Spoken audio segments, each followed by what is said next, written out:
Kas kõnetas midagi teid?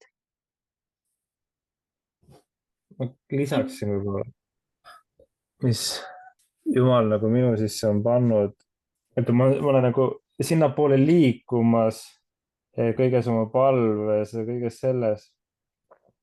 Ja noh, kui Jumal ja kui sina mainisid siin seda, et kui ma räägiksin teile sellest Jumala hääle kuulmisest, siis mõnda üksikut tabaks ja nagu teeks selle suunas midagi. Ja see on ju see, kus tegelikult kõik see algab. See, mida sa ütled, see annab unistuse. Ja see on see, mis Jumal mulle siin mõned nädalad tagasi rääkis, et kui suur on sinu usk, et usku saab mõõta. Kui suur on sinu usk? Ja ta ütles põhimõtteliselt, et sinu usk on nii suur, kui julgelt sa julged unistada. Ja ta ütles, et unista nii suurelt, nagu kui suur olen mina. Ja mul tuli meelde Martin Luther King ja tema kuulus kõne I have a dream. Mul on unistus. Ja tema unistus oli Jumala antud unistus talle, kus must ja valge on koos. Ja kui me võtame kelle iganes need, keda meie tunneme neid, ütleme nagu vägevaid nimesid, kes on Jumala tööd teinud. Võtame kas või selle Rootsi, selle Peeteri, kelle raamatut ma loen, kes oli ka siis Torbinega koos tegutsemas. Võtame Todd White'i. Ma arvan, ükskõik kelle võib võtta või võtame kas või need, kes on, ütleme, need apostlikud isad praegu või need, kes on toonud mingisuguse uue sisse. See on kõik on alganud sellest, kus nad on sõnas, on näinud midagi. Ja nad näevad, et miks me ei ole selles. Miks me ei liigu väes? Miks me ei liigu sellel tasandil? Miks me ei näe ennast Jumala pojana? Ja see on andnud neile unistuse. Ja nad on midagi näinud, kus nagu Jumal, nagu püha vaim on avanud silmad ja see on andnud neile unistuse. Ja see ei ole mitte midagi sellist, mis nad on kuulnud ja siis ära visanud, nagu väga paljud võib-olla kuulevad praegu seda usuandi ja viskavad selle minema. See on väga tore, kõik plaksutavad käsi, nad viskavad selle minema. Sest võib-olla see tuimus või see kurtus kõrvades ei lase sellel jõuda vaimu, mis annab selle unistuse ja unistada, kus ütlevad, mul on unistus. Mul on nagu see Luther King ütles, et mul on I have a dream, mul on unistus. Või kuidas need eelkäijad on, mul on unistus, kus me liigume selles väes.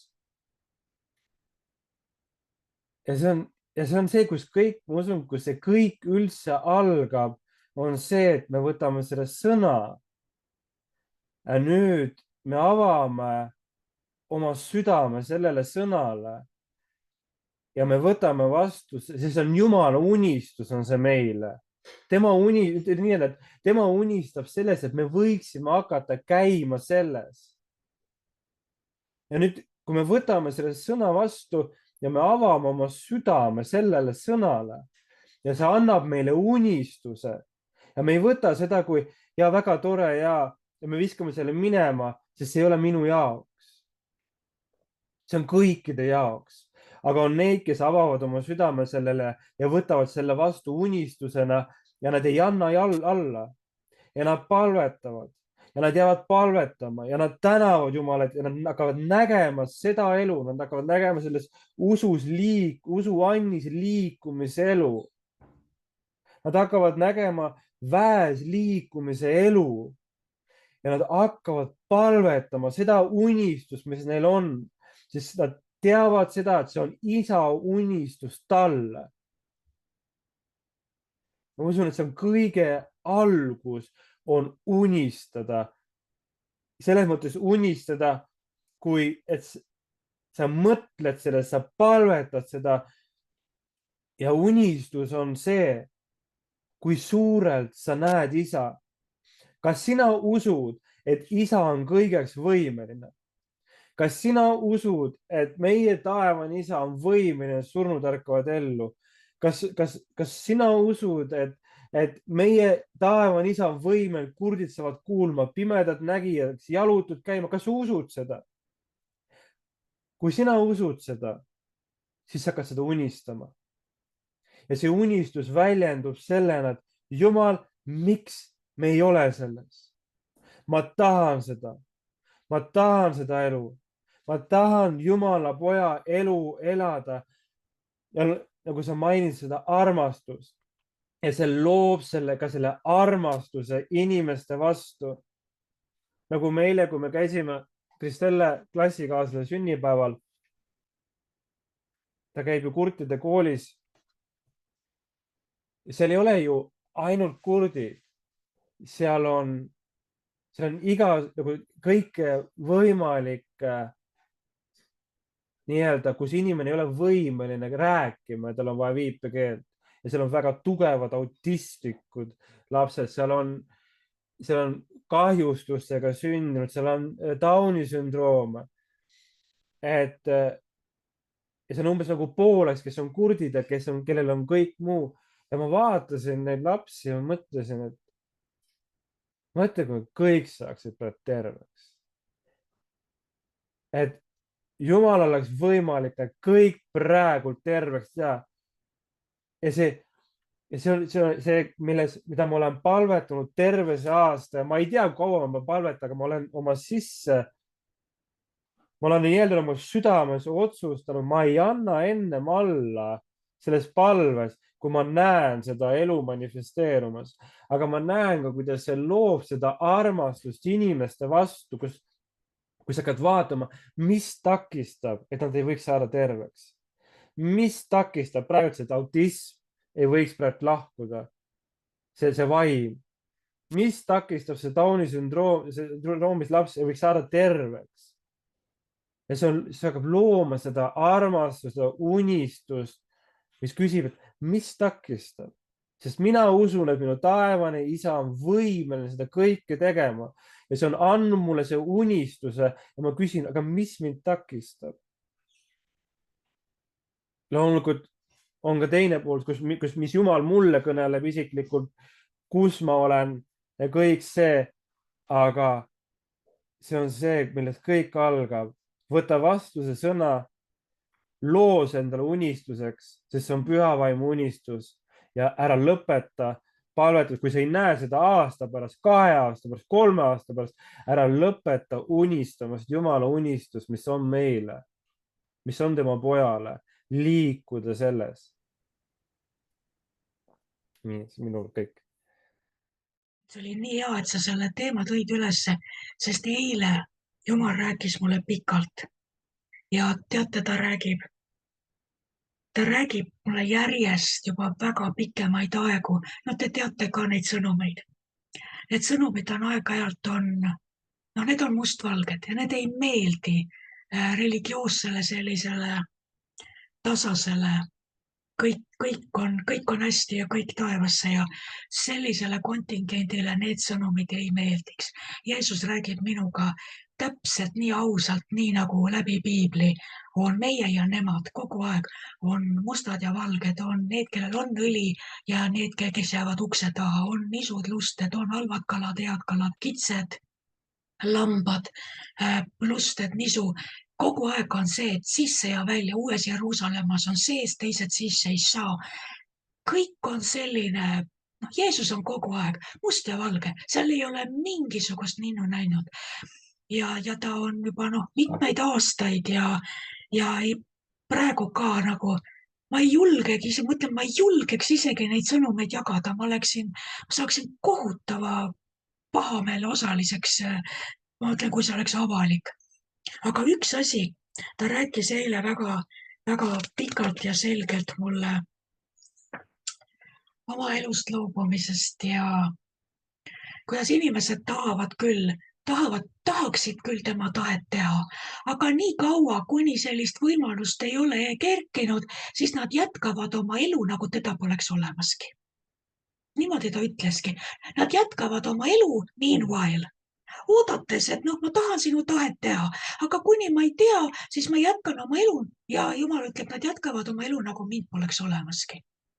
Ja ta räägib sellest mulle siin pikalt ja jube valusalt.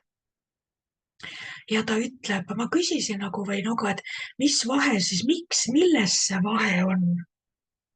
Ta ütleb, et ükski, kes ei järgi mind täpselt, ei ole minu jõnger, minu järgija.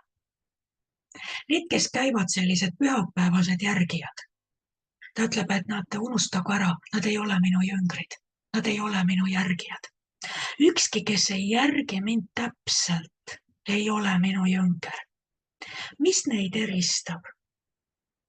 Tuli, põletav kirg teha minu tahtmist.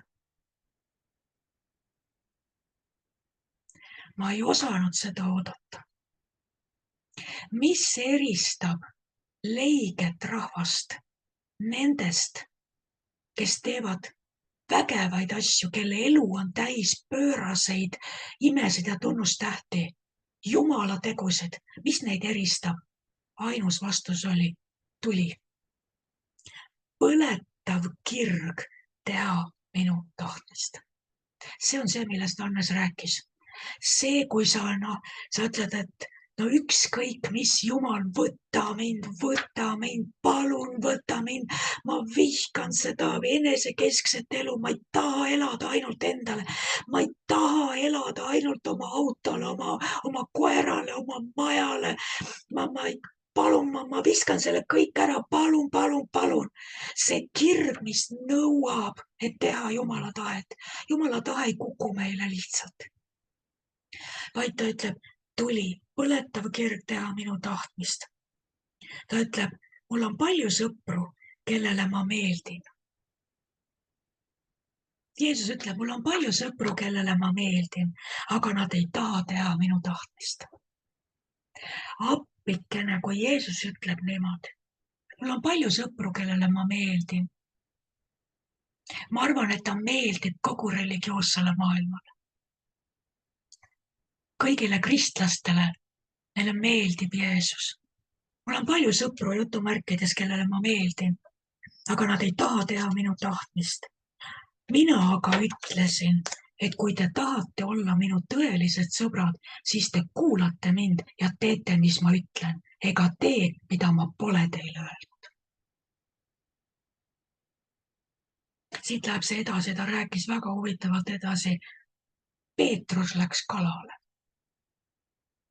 Ma ei öelnud seda talle teha, ma ütlesin talle midagi muud. Ta ei oodanud ära ja viis teised endaga kaasa, kelle juhiks ma ta olin seadnud. Eeskuju nakkav. Mida ma siis nendega tegema pidin? Pidin näitama, kui viljatu see on, kui nad ise midagi omast peast tegema hakkavad, selle asemel, et mind ära oodata. Ma tulen, ma ei jäta tulemata, aga vaata, kui palju vigu tehakse, kui te ei oota mind ära. Oota mind, oota ära ja sa saad oma tahtmise. Nii et Peetrus pani ka ämbrisse, aga mina ei teadnud seda aspekti, kui ta ütleb, et Peetrus läks kalale ja mina ei olnud talle seda öelnud. Ja ta tõmbas teised ka kaasa, sest ma olin Peetruse pannud nende juhiks.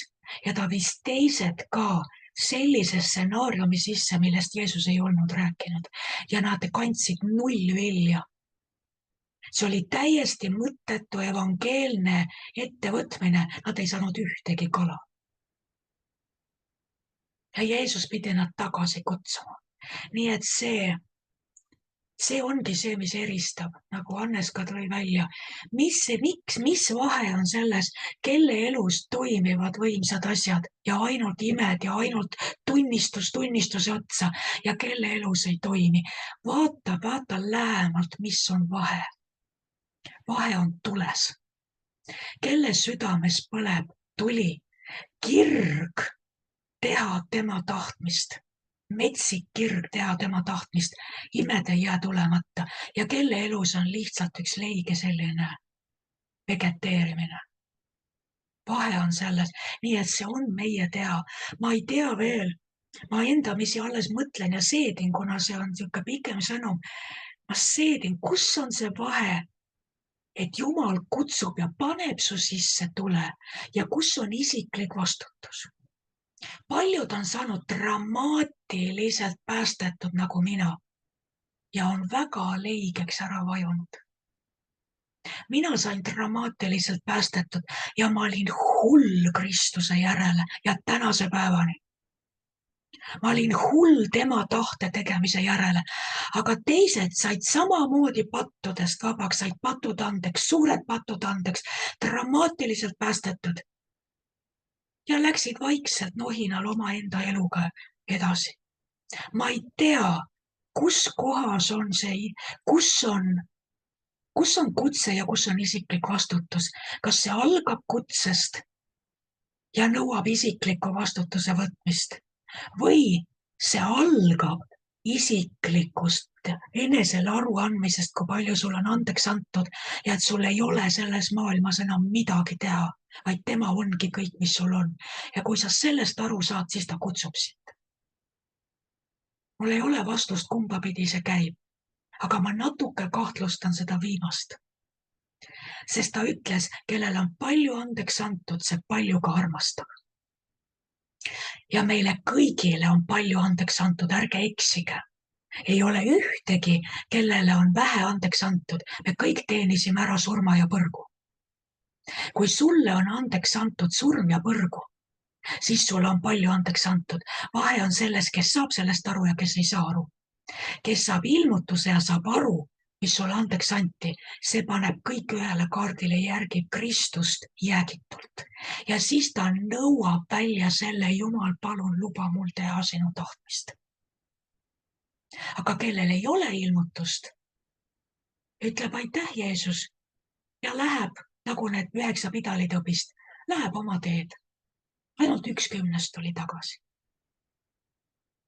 vot sellised mõtted siia otsa veel. me ei saa teid öö läbi ka kinni hoida, kas me teeme ühe kokkuvõtva palve? seda sisu ja tuuma on täna olnud otsast lõpuni. isa, ma tänan, et sinu kõnetus on nii rammus. sinu sõna on nii tihke.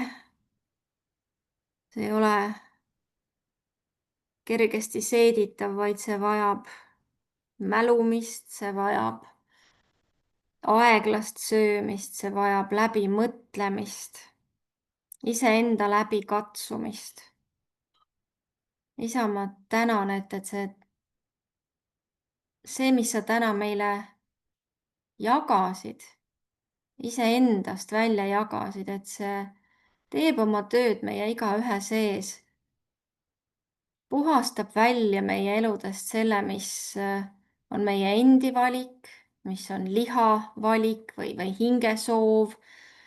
kui seal midagi on, seda teab ainult sinu vaim. aga me anname iseendid sulle puhastada, anname iseendid sulle läbi vaadata. tule sina ja inspekteeri. tule sina ja kas või kirurginoaga eemalda sealt neid väikeseid tükikesi, mis vajavad veel üleandmist, mis vajavad väljaopereerimist, mis vajavad võib-olla täielikult hülgamist. sina tead seda, sest sinu käes on kogu maailma tarkus ja sina tunned meid paremini, kui me isegi tunneme, sest me oleme ilmselt üsna osavad iseendalegi valetama ja iseendagi eest peitma mõningaid asju. eriti kui me oleme väsinud, kui me oleme kurnatud. Isa, tänu sulle, et sinu arm on igal päeval uus. Sina ei ole meiega lõpetanud, vaid sina iga päev alustad meiega uuesti ja annad meile uued võimalused. Tänu sulle, Jeesus, et sa nii hea oled, et sina oled see armastus, kelle sarnasusse meie tahame kasvada, kelle sarnasusse me igatseme kasvada.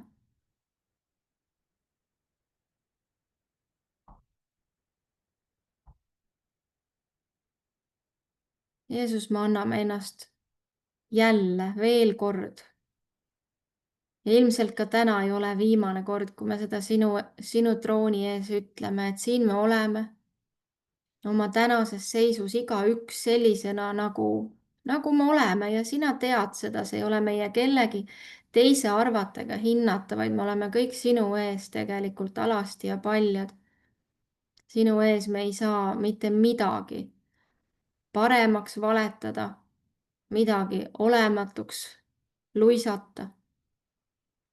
Sina näed seda alasti tõde. Ja isa, mina usun, et sa oled oma lastega rahul. Et sul on meist hea meel. Sest igaüks meist on kindlasti andnud igas päevas endast parima. Sest me armastame sind. Sa oled meie jaoks kõige-kõige tähtsam. Ilma sinuta oleks kõik siin maailmas totaalselt mõttetu ja tühine. Mitte millelgi ei oleks maitset, mitte millelgi ei oleks värvi. Kõik oleks üks mõttetu töö ja vaeva nägemine.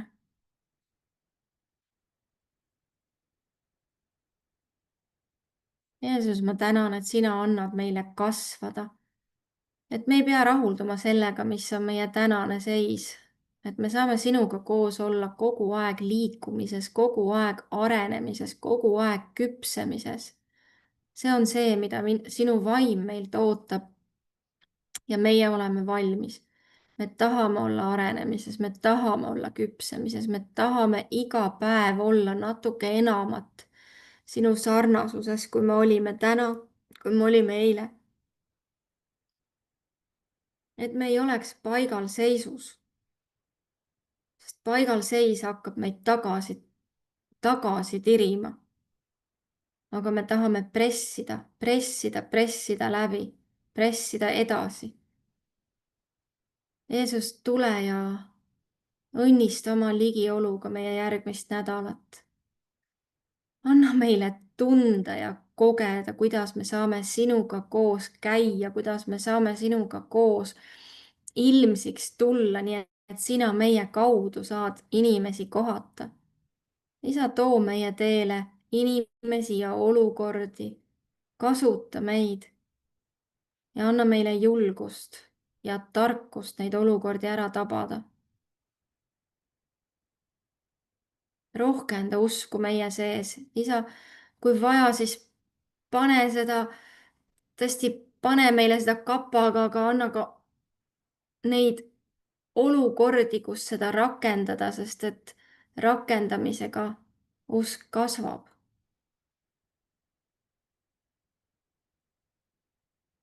Tänu, isa, et meie usk saab nähtavaks ka meie ümber olevatele inimestele, kellel seda ei ole. Et see eristab meid inimestest meie ümber, kes sind ei tunne või võib-olla ka meie õdedest, vendadest, aga kellel ei ole seda usujulgust, kes ei ole kogenud sind kui imede Jumalat, kui üleloomulikku isa. Olgu meie usk ka neile tunnistuseks, et sinuga koos ei ole ühtegi igavat päeva.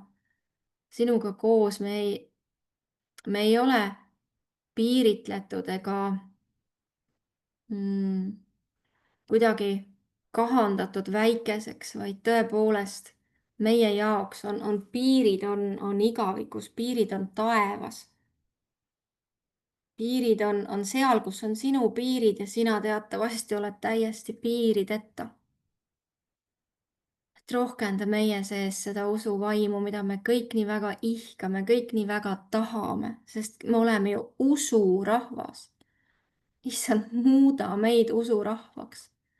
Nii et usk on see, mis meid eristab, sest meie teame, kes me oleme ja me teame, kes on meie isa ja mida me esindame ja keda me esindame. Jeesuse nimel me täname, ülistame, kiidame sind ja uhkusega kanname usurahva nime. Tõesti suure uhkusega kanname usurahva nime, sest meie oleme see rahvas, kes teeb oma usuga suuri tegusid. Jeesuse nimel ma tänan sind. Amen.